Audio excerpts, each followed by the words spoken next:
Welcome to Redbeard Radio. I'm Brian Keith, and I have bad news, friends. The bad news is that someone either is or is about to lie to you. And the chances that you're going to detect that lie are not 100%. If you think back to some of the greatest challenges you've had in your business, I bet that some of those are related to deception, whether it was a client or a prospect misleading you in some way, or it was someone on your team, or it was you not really being honest with yourself about something and deceiving yourself. That can be the hardest one to spot. We're talking today about deception, how to detect deception, the body language of deception, with Traci Brown, an expert on body language and detecting fraud. As a result of this episode, you're going to be in a better position to fraud proof yourself and your company. Traci, welcome to Redbeard Radio. Oh, thanks for having me. I'm psyched to be here. I am excited because you have trained a lot of people how to detect fraud. And as a result, you have saved your clients some fantastic amount of money. How much was that you're telling me that you've saved your clients? I had one instance. There's a lot that I don't know. I will say that. As far as dollars, I know for sure there was one instance that was 22 million. I hope you get paid on commission. I wish I did. 22 million. 22 million, that's a lot. When I look at my decade in business, I'm blessed to have only a tiny handful of clients that in retrospect, I could say these are people who either were or were intending to act fraudulently. It's only a tiny handful. And when I think about what that cost me to do business with those people, and if I had been able to understand before we signed a contract that this is how that person was going to perform, then that would be very, very good. So, and I think this is common for all of us, right? All business owners, if you're in business long enough, you will eventually do business with somebody who is not up to your ethical standards, if not committing outright fraud. So Traci, how do we identify these people, whether it's a prospect or whether it's someone we're looking at having on our team? How do we identify them before we choose to do business with them? Well, I think, the easiest thing I could say, what everyone else says is check your gut. Because usually, it's rare that there's not some kind of I kind of knew that was going on thing. Mm-hmm. But the reason that happens is because we pick up these signs unconsciously and we don't know how to make sense of them in today's world. But the signs are there. And what happens is we rationalize our way out of them. And yep, I'm guilty of that. Yep. And so what I do is help people learn to spot, okay, what are those signs? How can you put some empirical data and some science behind the signs that you're seeing? Or even pay attention differently so that you're seeing all the things that maybe you weren't seeing before. Because the signs are hidden in plain sight. They are completely hidden to people who are not looking for them. And that's the exact problem, is that we're not looking. And it's important to begin to start to look when the conversation gets important, right? And that's what I tell people how to do is pick these things up so that you're making the right decision. Well, let me tell you about a story, and it's gonna be a sort of vague story, folks. Sorry, but this is about one of the tiny handful of negative experiences I've had with clients, where I went to a convention and I met this prospect, and it seemed like it was going to be a good fit. I'd be able to help him get good results in his business. He was connected to some other folks I knew. It felt like a great deal. And at the, I think it was lunch or dinner, and I think we were about to where we just signed the contract. And I thought I was a hero for going to a convention and coming back with a big fat contract. What a hero I was. Yeah. I was sure. And I wanted it to be true, right? Well, here's what this guy did. Here's my first clue, Traci. We were at this restaurant and he was ordered whatever that fancy water is, in the green bottle. What's that water called? Perrier. There you go, Perrier. And the waitress says, "Would you like ice with that?" And here's what this guy says. He says, "Is the ice from Perrier?" And she says, "No, sir." And he says, "Then why would I want it?" Oh, so he's a jerk. And looking back, now there were other warning signs along the way that I should exit this deal. But looking back, that was the first clear indication I had that despite the attractiveness of the deal, despite our mutual friends, despite the context around the deal, I should have said, I don't work with people who are rude, especially to waitstaff. Just rude in general is a no. But rude to waitstaff, I don't mind that he has specific tastes. That's fine. But that he was rude about it. I should have said, and this deal's done. We're not signing this. I think we actually signed it right after the lunch. So if I had more presence of mind and more experience, I could have said, red flag, we're not doing business together. And I would Mm-hmm. have saved myself a huge amount of money that I Mm-hmm. wasted from ignoring other clients while we're trying to work on him, and just chaos, so much chaos in my business and with my staff. Mm-hmm. Yeah, So absolutely. it's Absolutely. it's just painful looking back because I remember I can be there in that moment and think, oh, if only I had the wisdom.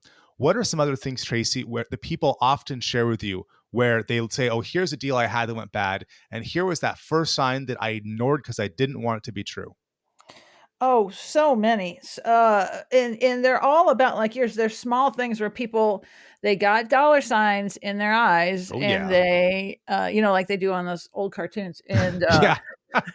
That's me. and yeah, and it clouds your judgment. And I'll tell you one that I went through just recently because I am a body language expert. I do interpretation and analysis in all kinds of crimes and court cases and things like that. And I got a call to defend one of these guys who was a rioter at January 6th, rioter at the Capitol. And what they wanted me to do was prove that he was peaceful.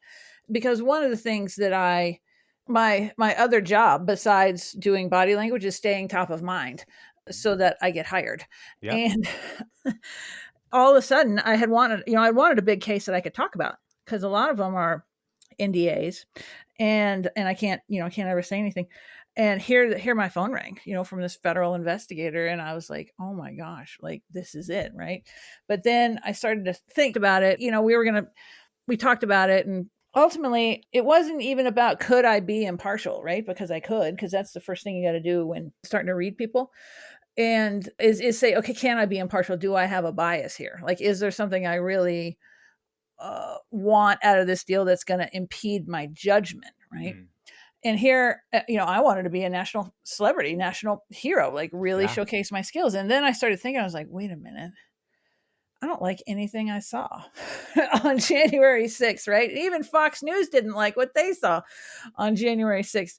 And it just came to be that I just couldn't do it because I didn't want to align myself with that kind of vibe with that like Yeah. it because it would be seen as supporting that, even though like I didn't support it personally. Like I can give a non-biased read on things, but I'd be seen as a villain all of a sudden. So I think by at least by the majority of people that I want to hire me. Mhm. So yeah, So it choose gets your it gets battles. pretty interesting, right? When it comes to that. So Yeah. so there's your own values and morals like that you have to check in with first. And other things like that you want to look at are okay, once it's past the this is guy is probably okay test, then it goes into things like does the body language and the words match, right? Hmm. Are they always coming up with reasons why they can be more transparent or reasons why they can't? um and there's deception oftentimes around some of those as well. And you want to look at people's baseline behavior and then look for when it starts to shift. If there are tough questions that come up, do they suddenly change how they act, right? All of a sudden do they appear to like, are they using pacifiers, like small little movements that are repetitive, like to release stress? I mean, that's one right there. Are they shaking their head no when they're saying yes out of their Hmm. mouth, right? Like there's a mismatch there. Are they saying yes and shaking their head no? Like this is going to be a great deal, and you shake your head no. And so some of these are just like a few of the little things that you can start to look for and pay attention to know like if someone is in integrity in any kind of business deal or not. How do you take yourself out of the moment enough to actively analyze this? Because I'm thinking about what you're saying, and I was just at a business convention where I talked to a lot of people, and Mhm. I'm in the conversation, right? So as I think about what you're saying about, well, are they shaking their head while saying yes? And I think, yeah, that all makes sense. But in the moment, I'm talking to another human or having an emotional connection. How do you also be that third person looking at a conversation while you're also having that first person conversation with the person? Oh, well, the key is to get good at it while it's not important, right? Huh. So this is not the kind of thing where you just turn it on and turn it off, right? This is a lifestyle, a 24/7. lifestyle. And to the extent that you choose to not get good at this, because really what we're adding in is a layer of protection. Like people have layers of protection that are, they pay a lot of money for, like all kind of computer programs and like AML software, any anti-money laundering, like all kinds of stuff, right? And then if you're going to go to sleep, like if you are literally asleep at the wheel as you are talking to anyone, you've just missed the boat. You've missed the whole entire point of the whole thing. And so your job becomes to get good at this stuff when it's easy. So how do you do that? Well, for one, you got to start to study, right? And watch a lot of videos. And I have training programs and books. There's a lot of great ones out there. And you can start to like build yourself a lens to look through. And so once you have the basics down, even just the stuff we talked about today, the head nod, head shake, like the change in behavior, those kinds of things, you can watch reality TV and see that right away. I mean, right away. It is right. I'm giving you permission to watch reality TV. Also, you can watch the news. You can watch talk shows, right? These are the places where people are filmed, where they're not usually acting. And they can give you these real world examples that are just really priceless. I'm imagining, Tracy, you going on Twitch and just be watching some news show or reality show and commenting, being a bit of Mystery Science Theater 3000, commenting on, oh yeah, they're lying, here's why. Or even with the volume off, right? Just looking at the body language. Well, yeah, the volume, and that's a really good one. The volume is a really good one. If you want to get a feel for what people are saying, just turn the volume off. And this is how I tell people to watch the presidential debates all the time. Like the people who because we all want things that are going to support our beliefs, right? But guess what? That's dangerous, right? And so because you need the truth, you don't need something that's going to support your beliefs, and that's where I think people get confused around me, or try to, how do you say it? They try to make me into someone who's either for them or against them, and I'm not. I totally don't care in most of my analysis, and I'm just telling you like the information so you can make a decision for yourself. But if you turn off the volume, you'll get a feel for exactly what's going on TV and who's telling the truth and who's not, just by their movements. That's wild.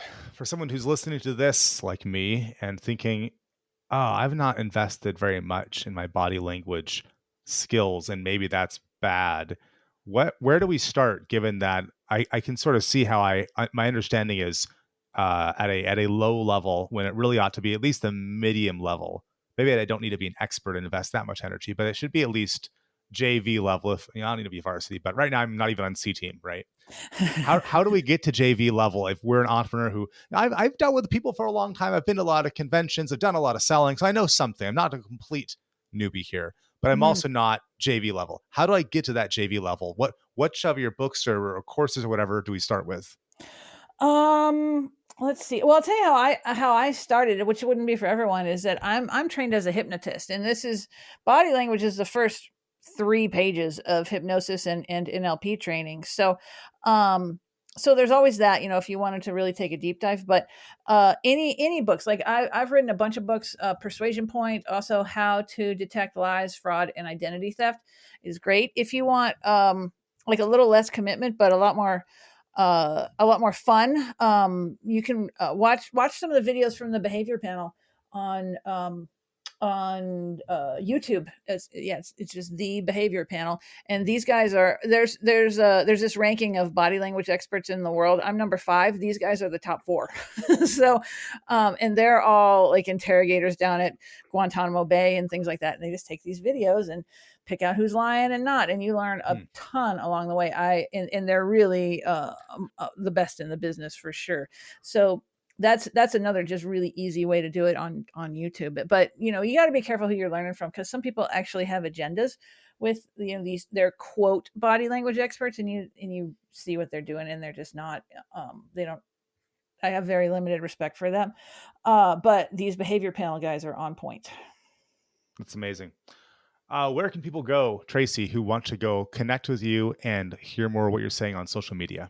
Yeah, connect with me at let's see. Oh, bodylanguagetrainer.com. That's my website. And as far as social, let's see. I'm on LinkedIn. You can find me there. And also Facebook, I think it's Body Language Speaker on Facebook. So you can find me there. Or, you can always hire me for your event, because that's what I do, is speak to financial groups on how to stop fraud loss. Wonderful. Traci, thanks for being on Redbeard Radio. Oh, it's always a pleasure to get to hang with you, Brian.